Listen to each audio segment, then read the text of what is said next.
doctrine. There is a spirit called poverty in our age. Jesus says the poor will always be with you. We're not talking about being poor, but we're talking about always having a lack, never having enough. Things are always breaking. People are always getting sick. There's always a curse, and we're breaking out of that. God's helping in this. Let's go ahead and read 3 John, verse 2.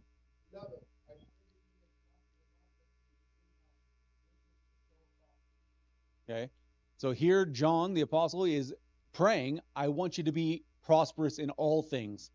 Not just your health, that's good. You should be healthy. Let's pray for our health, but in all things of life. When we're living for God, we should be able to plant seeds and see a good harvest. That's God's idea. That's his plan. That when we plant things, we should have good fruit grow. This could be in our job. You get a job, you start doing well. You should be able to get a raise, some blessings out of that. You plant seeds in relationship, you should be able to have good relationships. Eventually we should have, friends in life, a marriage. Things should happen over time. These are seeds that are planted. We should prosper in life. And so I'm not saying everybody should be a millionaire. God bless you if you are, and if you can become one, thank God. That's wonderful. Be blessed. But we're talking about spiritual prosperity, God helping us, and our finances are linked to our spirits, okay? Who we are, the Holy Spirit. Finances are very spiritual. Money is spiritual. That's why Jesus speaks about the God of mammon. Money personified. That we can worship this. It's very spiritual. And what we do with it matters. Now, the last couple weeks, we were looking at errors in our finances or problems that we have, bad decisions that we make, and where it comes from. And we're going to get into another bad decision this morning, wrong financial decisions. And what we're going to look at is a failing to plan our finances in advance. We're talking about a budget. Okay? Nobody likes that word. It's a foul word to a lot of people. Budget? I don't want to do that. That takes work. That's a 4-letter word itself. We got to be careful with those kind of words. They're dangerous. But budgeting is holy to God. And we're going to see this in some scriptures today. He wants us to plan ahead. See, our financial future is going to be determined by decisions that we make beforehand, not when it happens. How many know life happens? Things happen in advance, or in the future that we're not ready for in advance. Your car is going to break down, possibly hospital bills, family issues, you got to travel across. Things happen. But if you plan in advance for those things, it might just be okay. This is the reason for a budget. Let's read in our text here. We're going to read out of Luke chapter 14. Let's read verse 28. Larry, you can read that for us.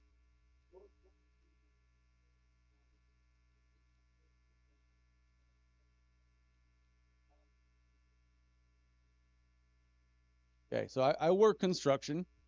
I'm a builder by trade, and this is a very, very deep verse. Yeah, when you're planning a project, and Jesus brings this out, this is nothing new. This is for thousands of years people have had to do this. You sit down and you count the cost. How much is this going to cost? Do I have enough money to make this happen?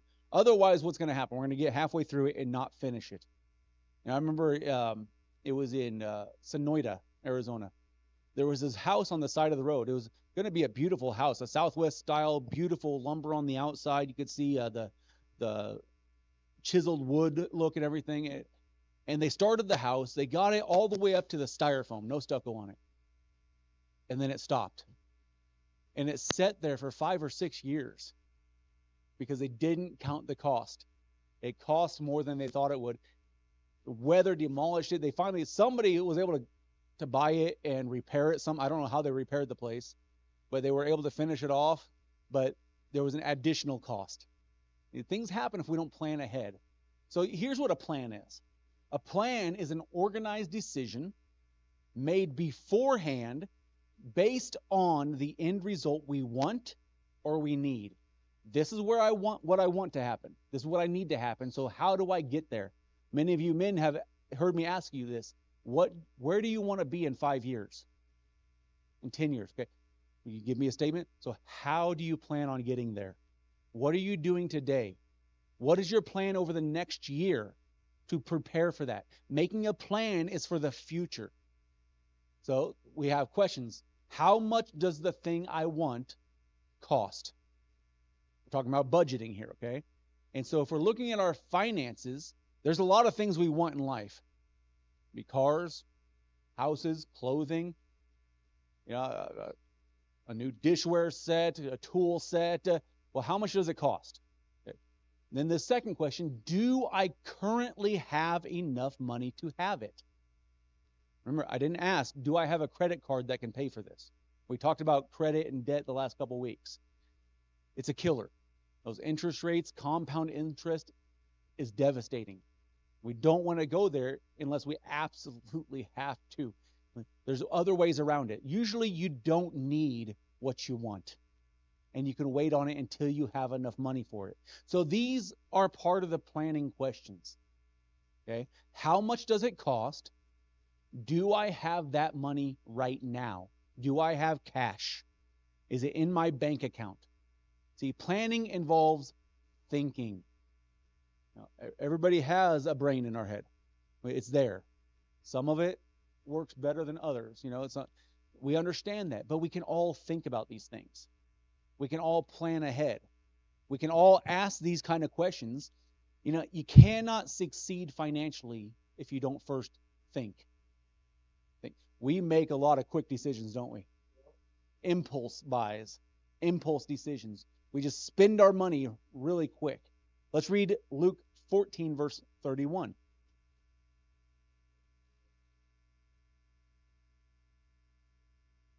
Is that Luke 14? That makes a big difference. So we'll wait for you. You're okay. We'll wait for you.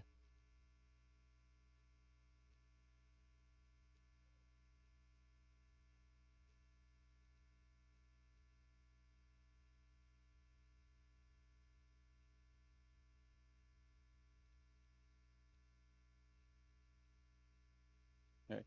Life is coming towards you at a very fast pace. Okay, that's a king sits down and he sees 20,000 men coming at him, and he only has 10,000. Can we do this? There's a battle coming. This is how life faces us. Sometimes there are going to be some big issues coming, expenses coming towards you, and so what do? You plan for them. You plan for them. This is what budgeting helps us do. Maybe not right away. You're not going to have $10,000 saved up for a future travesty that's going to happen. Maybe you're not even going to have $1,000 saved up right away. But you have to start somewhere. You have to start planning through a budget. How many know that your kids are going to need shoes next year? Shoes are not cheap. Okay? And so what do? You plan ahead. Okay? And we're going to get into how we do that towards the end of this study today. What's coming for you? How many know that you're probably going to need an oil change on your car? You're going to have to see the doctor. Okay? Husbands, you're going to have an anniversary coming up. You got to plan for it. You got to think about this ahead. These are things that really matter in life. And you need to plan for what's going to happen, the big expenses. Eventually your car is going to break down. Cars are not made to last forever. Okay? We understand there's some of those ancient cars out there that have 500,000, 700,000 miles. Thank God. But that's not my car. And it's going to break down eventually. Things are going to happen. And so we have to plan for it. The biggest mistake many of us make is the lack of planning in our finances. We just don't think ahead. We're too busy looking at week by week by week, just trying to get by. Well, we should be moving on from that by now. We're talking about stewardship the last few weeks, not getting in debt, getting out of debt, giving properly, all this. And by now, we should be getting the concept that God wants to help us. And if he's going to help us, we have to do our part. We have to plan. See, most of us are responders, right? We are response buyers. We don't plan. We respond to life. We respond to advertising, to family and friends, emotions, and we respond to needs and wants rather than planning our spending. We know birthdays come up and Christmas comes up, anniversaries come up. Oh, I really want this. I want to do this, so we respond. We're going to make it happen. We're going to spend this right now. We don't plan in advance for it. Think about it. Women buy responsively, not responsibly, responsively. Shoes, purses, clothes. But you know what? Men do also. And here's the truth. Men are more expensive. Men buy what? Guns, cars, electronics, sports equipments, boats. Okay. We buy big things. Okay. They're not cheap, okay? Men are not cheap people. We just we buy things that we like that are we're gonna have fun with, and they cost money, and we buy it responsively. We say, "Oh man, I would really like to have that. That would go great with my collection. Man, I could. Whoo, look at that new tool. Oh, I like that boat. I grew up on a lake, and people bought boats.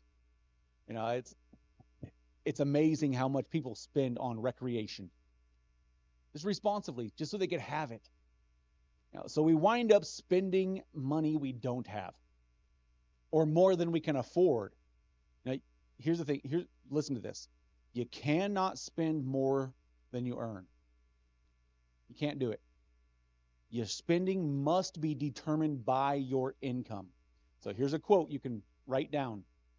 Go back and listen to this.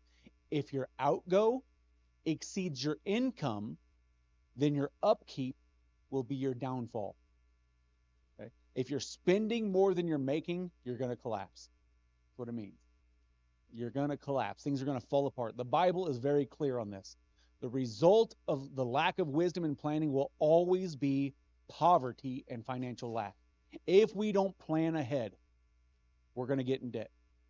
We're going to get into poverty. God expects us to be good stewards.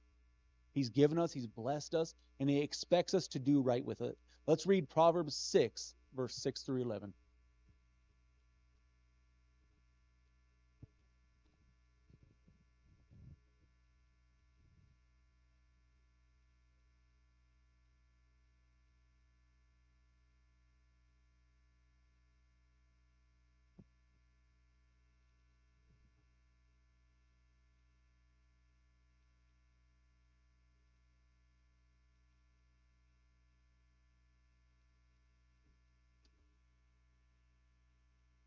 Verse 11.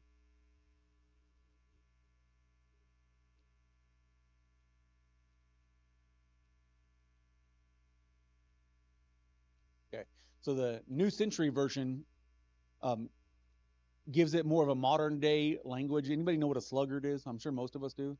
It's a lazy person. Okay. A lazy person. Okay. Verse 11, the New Century Version says, "So you will be as poor as if you had been robbed. You will have as little as if you had been held up." Why? Because we were lazy. We didn't plan ahead. We chose to sleep rather than work. I can do it tomorrow. Everybody knows mañana. You can do it mañana. No, tomorrow never comes. It's always tomorrow and tomorrow. We just sit back, we relax, and I can take it easy today. I'll take care of it tomorrow. The problem with that is life is coming. Life doesn't stop. It's going to keep on coming at us. Now, if you don't have a financial plan, that means we're planning to fail. If you don't make a plan, we're already planning to fail. It's just, I guess I'm just going to go into debt. I just guess I'm just going to give up on this. The ant is wise. Why? Because they planned it in advance. Ants are always working at stuff. They're not eating everything they bring in right away. They're storing it for the future. And poverty comes when we don't plan in advance. Now, God is a planner. He planned the earth. He planned the stars. It's all put into motion. He had a plan from the beginning. God planned the universe. The entire universe operates by plans or laws, you can call them. He set into motion. Reaping, seed time, harvest. You reap what you sow. This is all a plan. God made and orchestrated a plan for us to live by. If we want God's favor, we have to plan. You can't just live off the cuff, hoping that there's. Remember, we talked about that the magical money, magical thinking last week. That it'll just work out. It'll pay itself off. It'll take care. No, it doesn't just magically happen. God doesn't just wave a wand and poof, everything's made good. We can't do that either. We have to plan for the future. So if you're in debt, you start making a plan. If you're wanting to have a retirement, you start making a plan. Some of us started a little later on that. And because we didn't understand that at a young age, I'm hoping through this study we understand this now. I asked this question at the beginning of the study: when is the best time to plant an apple tree? 10 years ago. That way you have fruit today. It takes a while for fruit. When's the next best time? Today, right now. Do it now. If you haven't done it, do it. If you haven't started a plan, make a plan now. Maybe you're behind on the game. God will help you. It's okay. We're going to get into that. So let's look at having a plan. We're going to open for questions in just a little bit here. A financial plan is called a budget or a spending plan. It's a written plan for your money. It's not something that's just up here. I'm not the best budgeter, but we try our best.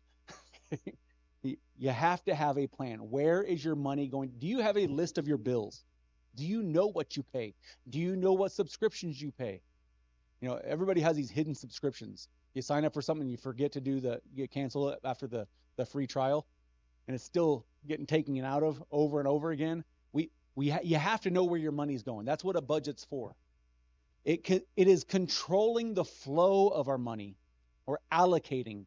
In other words, a portion is set apart for a specific purpose. God instructs us to start our budget with a tithe. The first fruit of God, the first 10% is budgeted towards the kingdom of God. That's biblical.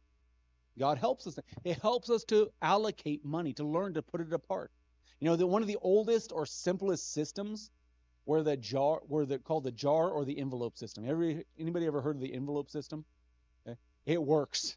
It works amazing. And what this is, you take jars or envelopes, and everyone has a label: rent, electric bill, water, food, gas, and you allocate a certain amount each month in every envelope. How much does your rent cost? If your rent's $500 a month, if it's $1,000 a month, then you need to have $1,000 in there. Okay. And once that's spent, you don't spend any more.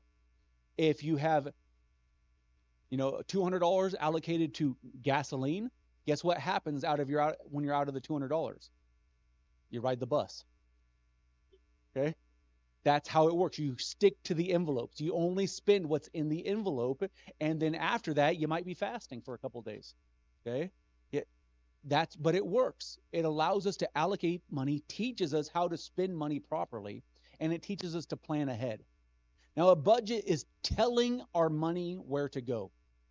That's what a budget does. Instead of wondering where it went. We all come to the end of a paycheck or the end of a week or a month and say, man, where did it all go? Well, a budget is telling our money what to do. We are forcing it to do what we tell it to do. That's a good thing. It determines in advance where you need the money to go by allocating different areas.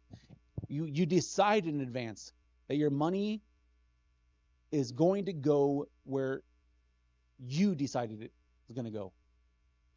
You've already predetermined by planning out, I am going to spend this much on this. That means this is a discipline issue. Let's just be honest. Yeah, you have to discipline ourselves on this. A budget is like a traffic cop to tell your money where to go. It's not a tracking device. Try to figure out, until you know where your money is going, you can't even make a budget. So you have to know where you're spending money. And you have to learn to say, I need to spend less money here. I need to take away from this. I have these bills I have to pay. I've got this debt I've got to get out of.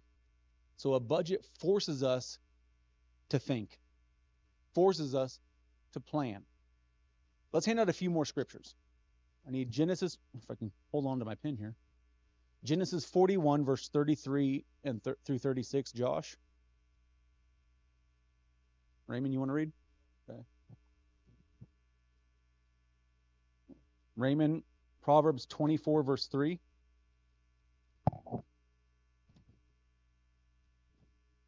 And got one more. Stacy, Proverbs 10:4. Thank you. All right. Budgeting is biblical. Okay? God will bless you supernaturally when you learn how to budget. It is biblical. Let's read about this in Genesis 41, verse 33 through 36. Now therefore let Terah select his son.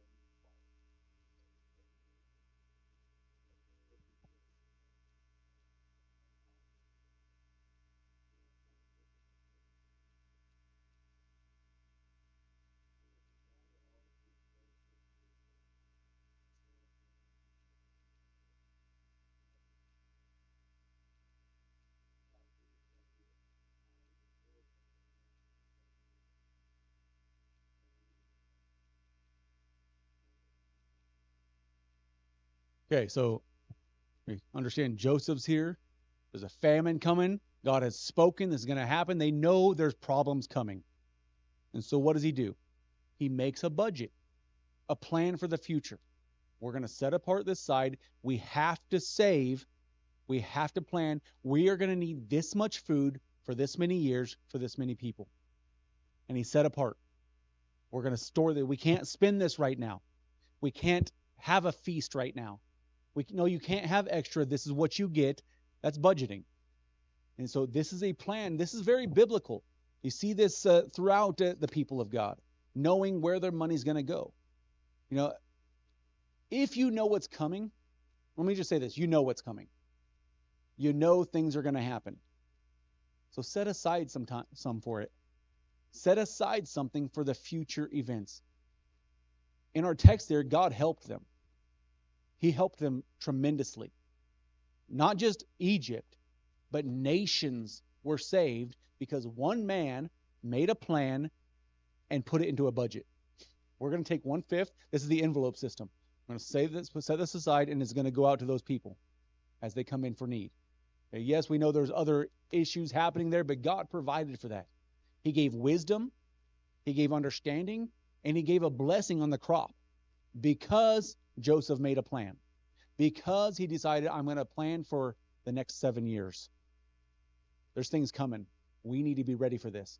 Okay, let's stop here, and in a second, we're going to talk about making a budget. Maybe your questions or comments right now, Ephraim?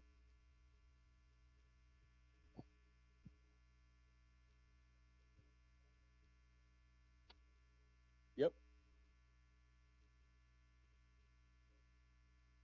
Very good. Yeah, the banks are trying to help people with this because they're getting tired of charging overdraft fees. You know, they like those money, but they see that people are going in debt. They're mismanaging their money, and banks actually allocate and say, "You're spending this much money on Circle K. Are you really buying that much gas?" Is what they're asking. Okay, so it's not gas. We know that. It's the energy drinks and the coffees and the snacks and all those other things that are adding up. Raymond?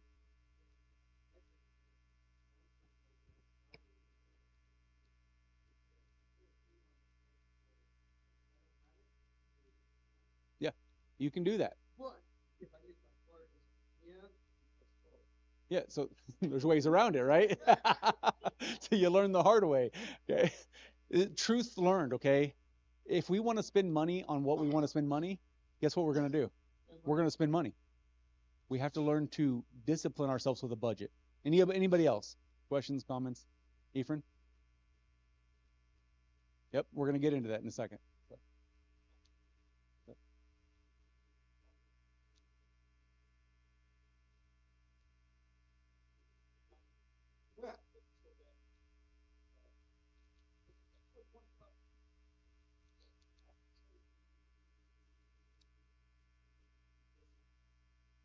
Good.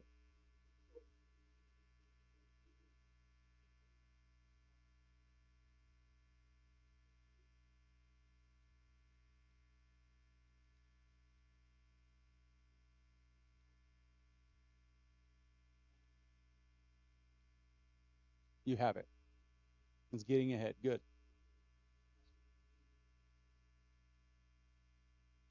Very good. Good. Very good. Anybody else? Stacy?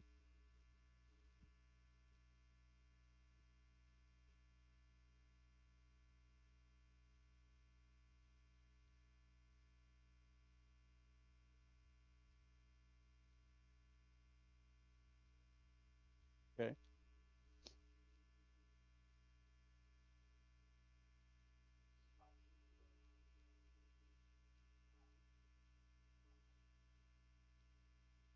Good.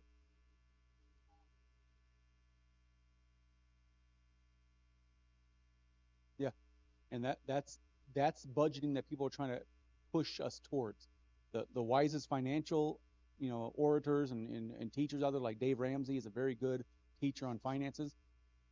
You should have a minimum of 1 month.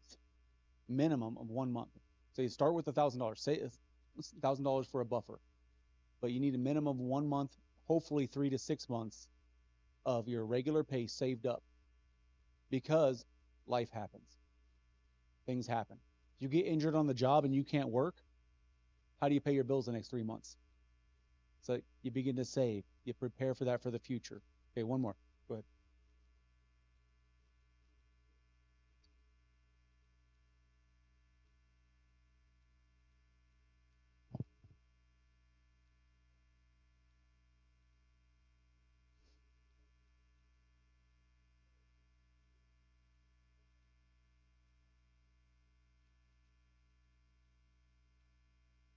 Yep, very good.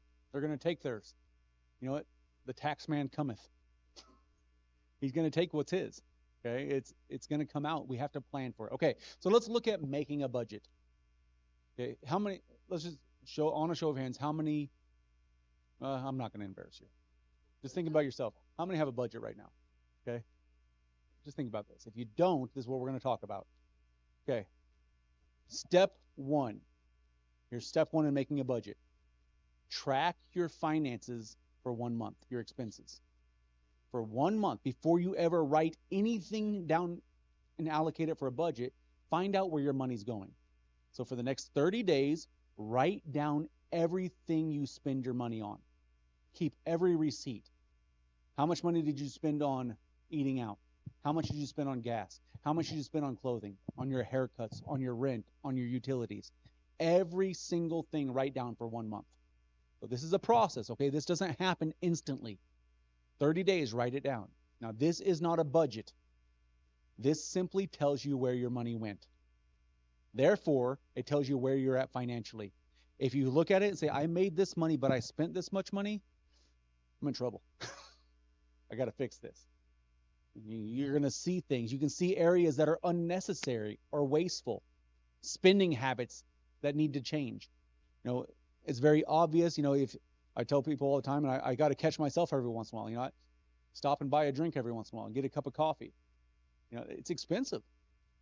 If you're getting a cup of coffee or a drink at Circle K once a day for a week, that's between $15 and $60 a week. Just by getting a drink, when we could have made a cup of coffee at the house or grabbed a glass of water, made some Kool-Aid. We could do it. There's things we can change. Many find this helpful to keep them from making foolish purchases. When you write it down and you see it, you start thinking. Remember, we're talking about thinking. When you see how much money we spend on junk or on unnecessary subscriptions that we didn't know we had, you're still paying for something you were doing online 10 years ago and you forgot to cancel it. We realize that it's still there. And we got to say, you know what? I don't use this anymore. I haven't used this for ages. When you write it down, you see it. And it helps us to understand this. Richard, real quick.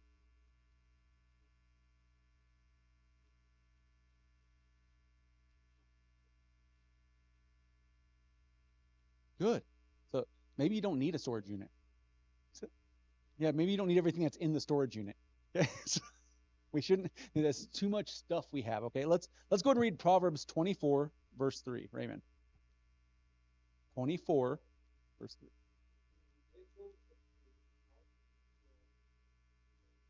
3. Mm-hmm.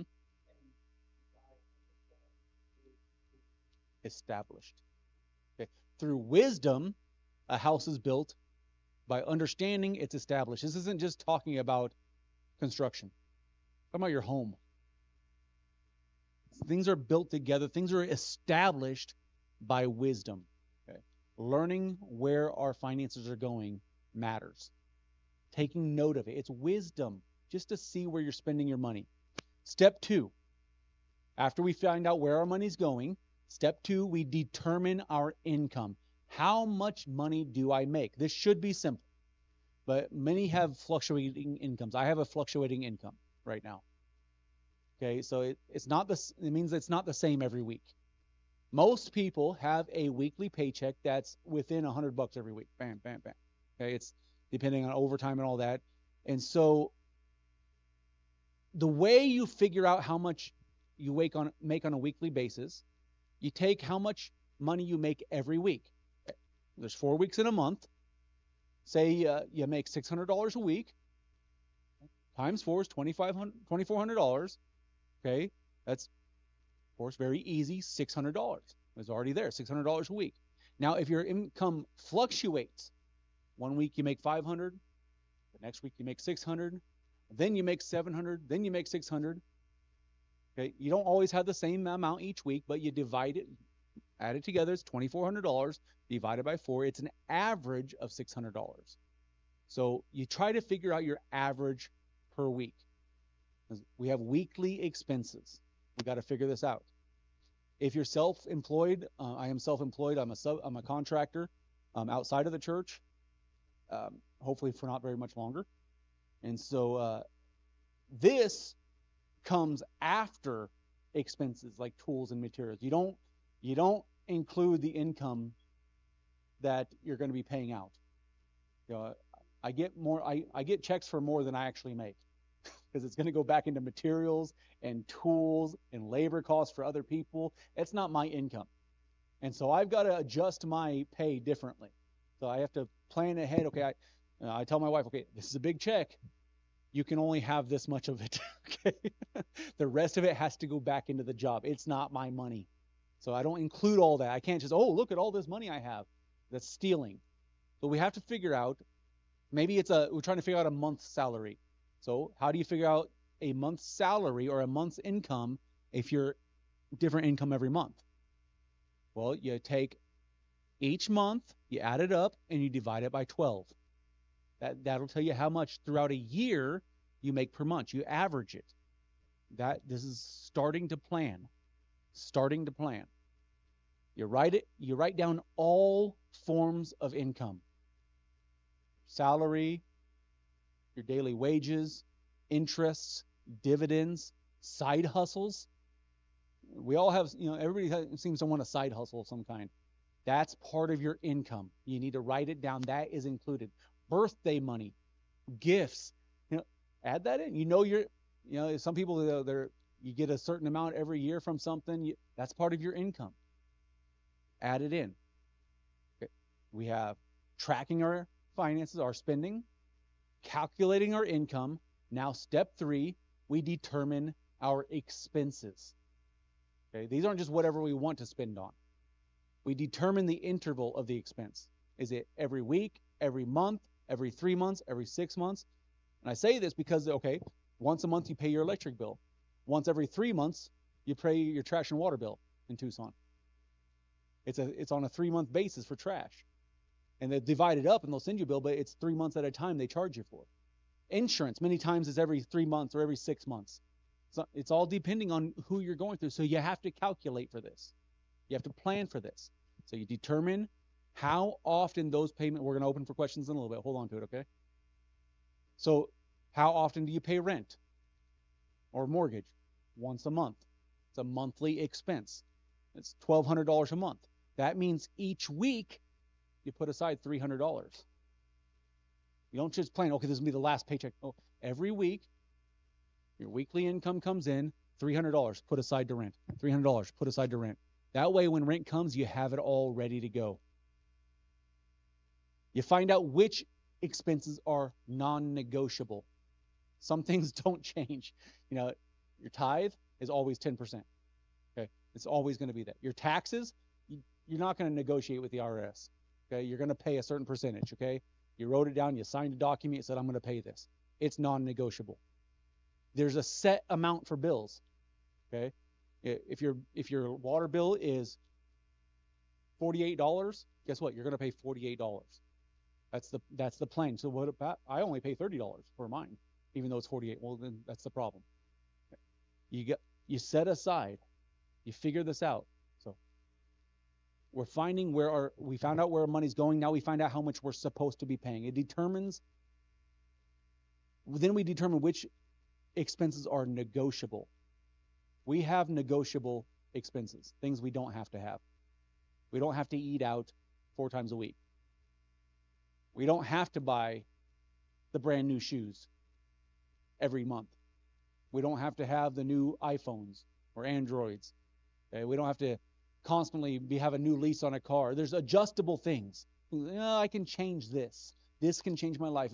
We talk about what we eat. Am I going to have steak or hamburger or chicken or pork? We can choose. This is adjustable. This is negotiable. We don't have to have a filet mignon every night. It'd be wonderful, but we don't have to. Okay? We can adjust and eat according to what we have. Entertainment, recreation, taking people out, going out to eat. Are we going to go fine dining? Or are we going to go to McDonald's, which is almost fine dining expense now? So. You used to be able to say that. You can't say that anymore. McDonald's is very expensive. But are we going to pay $100 a plate or $15 a plate? We got to figure this out. I have no problem. You want to go out to eat, praise God, be blessed. But we have to figure out, where are we spending this? Is this negotiable?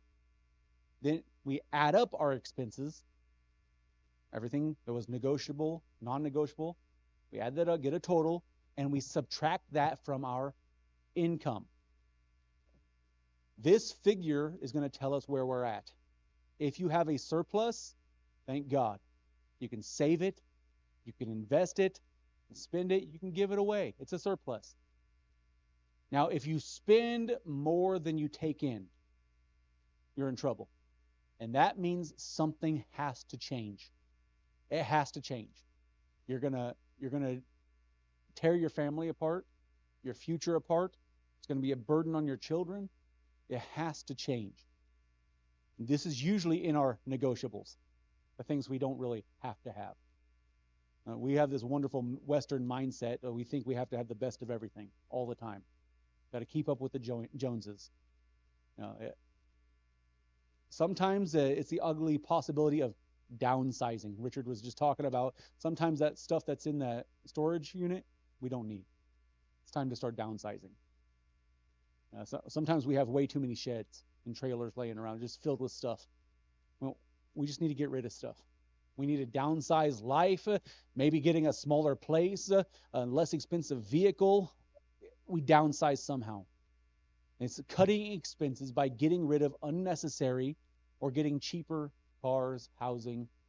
If you're paying $2,000 a month for your housing and you can only afford $1,000, you need to find another place to live. But it's not as nice. I know. I get it. But you'll survive. It's going to be okay.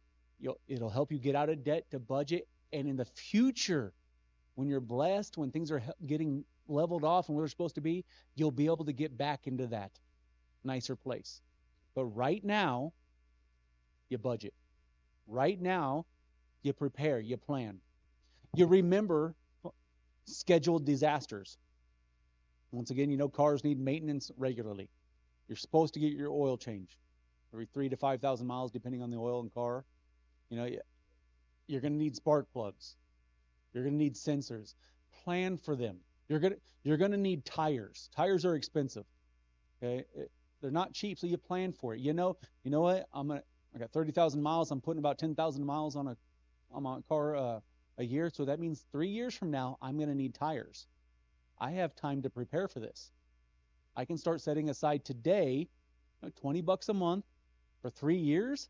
You're going to have enough. You'll be able to get your tires. You can prepare for the future. Kids. Every school year comes around and people are stressing on how they're going to buy their kids their uniforms and shoes and products and the notebooks and pencils. You knew it was coming. Your kids were going to go to school next year, so you plan for it. You start planning in advance.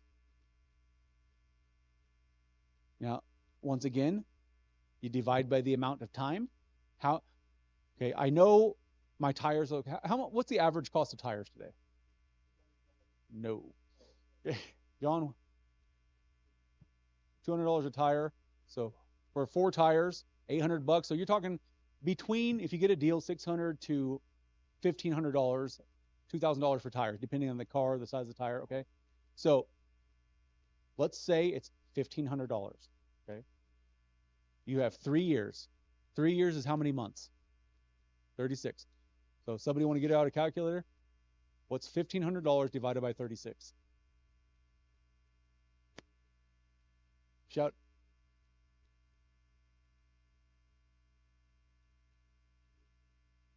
$1,500 divided by 36. No, divided. How much? Okay, $41. Okay, say $42.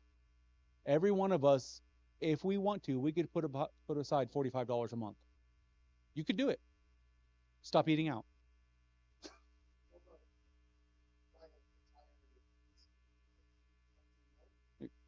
You can get into all that stuff, but usually when you buy a set of new tires, you're buying them all four at once.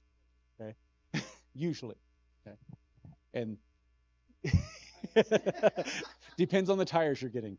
Okay, and I understand that some have different tires, they have different vehicles that need very expensive tires, and I get that. But you plan for it. If you're buying two tires, you do the same thing. This happens with anything we get. We can budget for it. We can plan for it. Okay. Now, and finally, no budget is ever successful unless it includes savings. This isn't just planning. I'm not talking about planning for the tires. I'm talking about your buffer now. This is for you. This is for emergencies. This is for future retirement. This is for a future plan, your savings. Okay? It needs this. If you have no savings, the first time an emergency comes, the budget becomes ineffective. You throw it out the window. I can't do my budget right now. I have to do this because there was no savings. So savings is integral in this.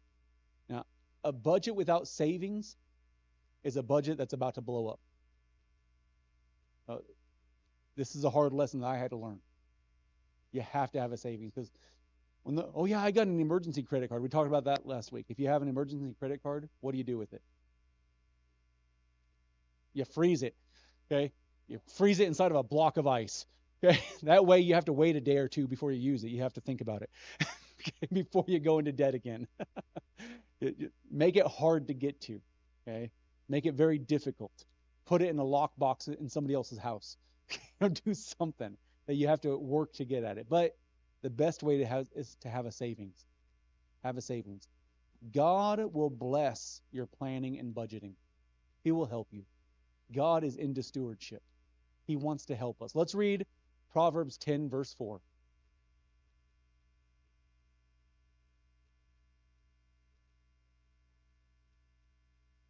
Lazy man ends up poor, but a man that is hardworking or has diligent hands brings wealth. What does the word diligent mean?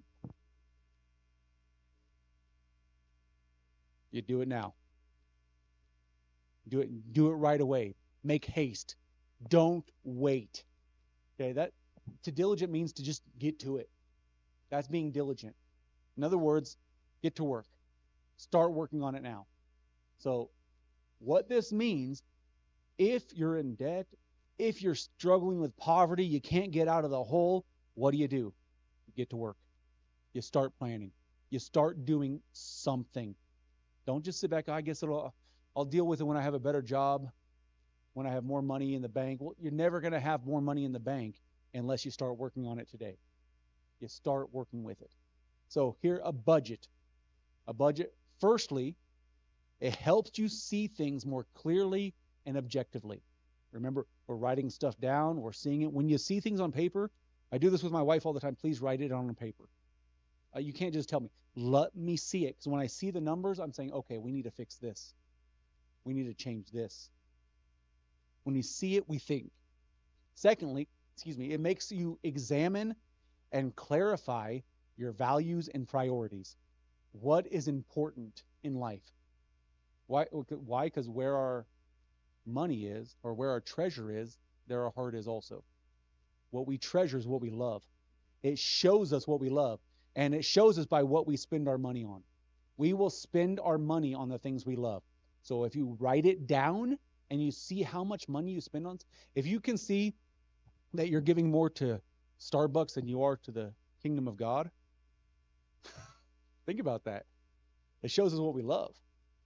If we're spending more money on recreation than on our family and taking care of them, it shows us what we love. We have to see this. That's what a budget does. Thirdly, it provides a basis of discussion and agreement.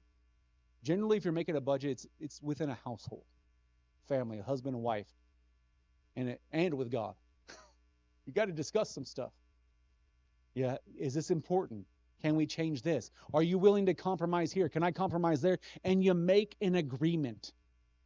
You make an agreement with each other. You make an agreement with God. You make an agreement with yourself. I'm going to do this. Fourth, it helps you live within your means. That means, how much money do you make? Well, that's what you're going to live within. That's what a budget does. It forces us into this. It was the teacher of the 10 Financial Commandments. I can't remember his name offhand, but Robert Morris. And I understand the issues that happened, but he was still a good teaching when he taught it. But he used to say, in his family, they named the budget Mr. Budget. Mr. Budget. And so when the kids or wife or even himself would ask, hey, do you think we can get this? And they say, hold on, let me check with Mr. Budget. They look at the budget and say, well, I'm sorry, but Mr. Budget says no. And so it was no longer the person making the decision. It was the budget. It's not an offensive thing. The budget says no, you have to make that agreement. The budget helps us to live within our means. And fifthly, it helps you live free from the bondage of debt. Free. How many would love to be out of debt? You know how good it feels to be out of debt? Just to know that you don't owe anything to the creditors, that you don't have that phone call coming, we want your money. That when you get extra on the end of a paycheck, you say, you know what? Let's go out. And you don't have to worry about it. That's living debt-free. Sixth, it builds character and discipline in our lives. We all need a little bit more character and discipline. We need God's help with this, okay? Now, God will help us in this. We can all learn how to budget. Now, I want to close with a few apps and a website, then we'll open up for questions. On the back bulletin board, I put this up a few weeks ago. There's a few apps that are really good to help you. Okay, the first is Mint, M-I-N-T, not Mint Mobile, Mint. Okay, it's a budgeting app. Some of these have free versions, free trials, and paid versions. Okay, and so they go from very basic to very intense. There's YNAB. You Need a Budget. It's an app you can get. Okay, it'll help you. And then there's also Every Dollar. This is from Dave Ramsey, which I really like. It's a great app. You can link it to your bank accounts, and it automatically puts things where they're supposed to be. It shows you how much you're spending on what. It works together with you, and it helps you to plan for the future. Because here's something that's honestly not taught anymore. How many in school learned how to make a budget? 4 of us, 5 of us, okay? Some of us never learned it. It was never taught. Our parents never taught us. They taught us simple math, but not how to allocate different things. And if we were taught it, it was forgotten long ago. Okay. And finally, a website. This is from where Robert Morris was preaching. It's gatewaypeople.com. Gatewaypeople.com. Gateway People. It should be on the back bulletin board also. /resources/stewardship. And they just have helps. And if you want other stuff, there's a lot of stuff. Dave Ramsey writes a lot of good books. Understanding Financial. I got it in my office. I can show you the book. I can't remember the name offhand. There's Fasting for Financial Blessing. That's a good book. Spiritual aspects of it. Things that will help you. But whatever you do, start making a budget. If you don't have a budget, get a budget. Get a budget.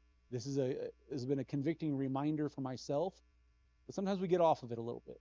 We do well. We try to keep the best we can. But to go back, even if you've been doing well for a while, just go back. Go back and look at what you're spending your money on. Redo your budget every once in a while and see if something needs to change. Maybe you can be more blessed than what you think. Maybe there's more there than what you think, and you're discovering this needs to change.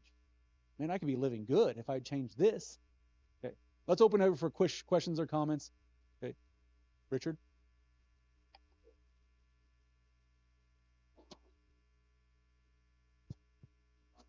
Good.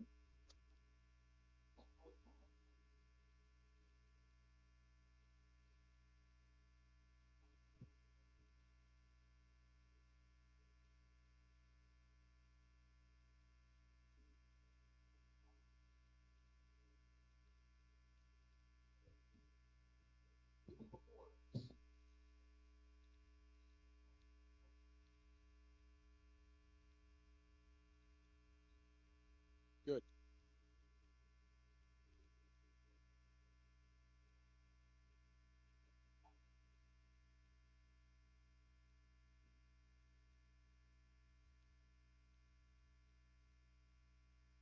Yep.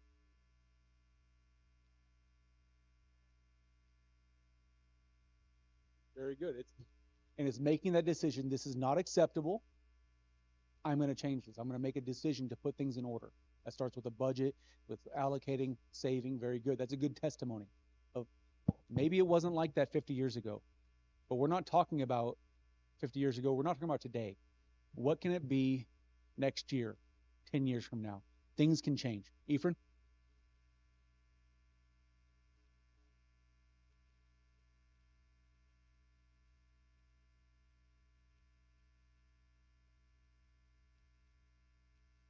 Okay.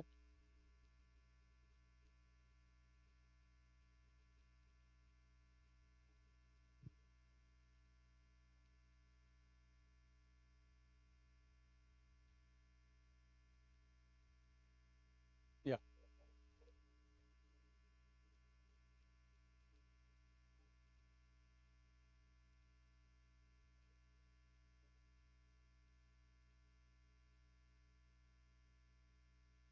Very good. Good. Very good. That's planning ahead. I mean, thank God for landlords that'll give us a heads up. Things are going to change. They're legally supposed to do that. Okay, Raymond.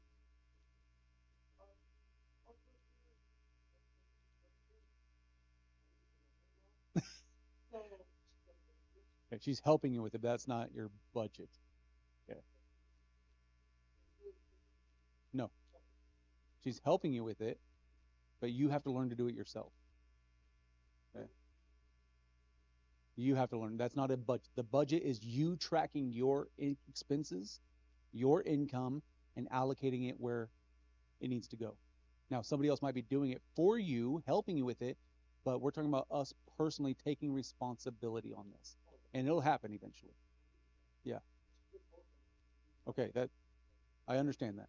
I understand that. Anybody else, Karina?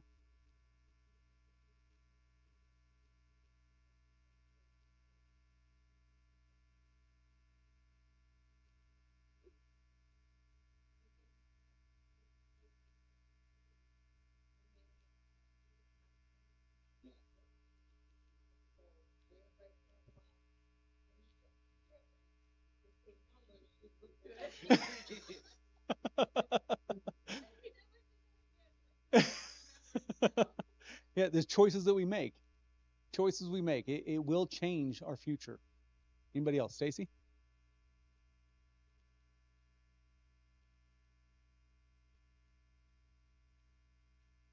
Okay.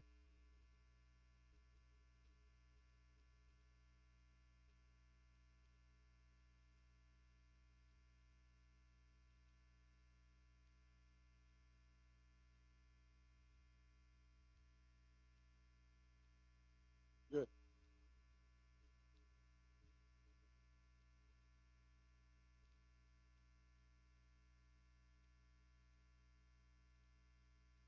Yeah.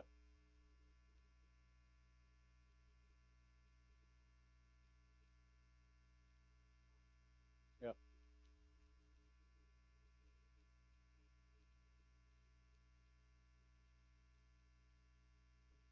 Yeah.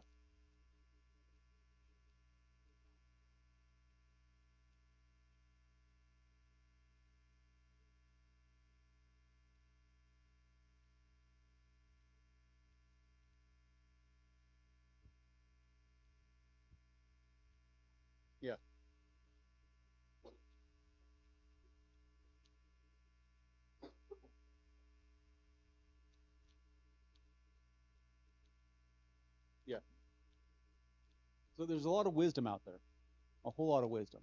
And we have to learn what our priorities are, what's important in life. You know, there are ways out of this, okay? Ways to help us with life. And that's what this is all about. Richard?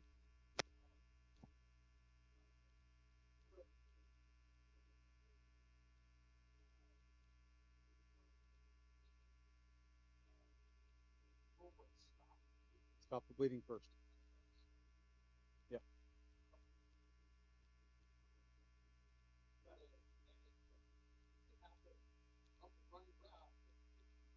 Yeah. They're not going to last very long. Okay. Good. That's a great illustration for our finances. Stop the bleeding, stop the spending, and then fix the problem. Okay. Bring it back to life. Okay. Very good. We're going to stop.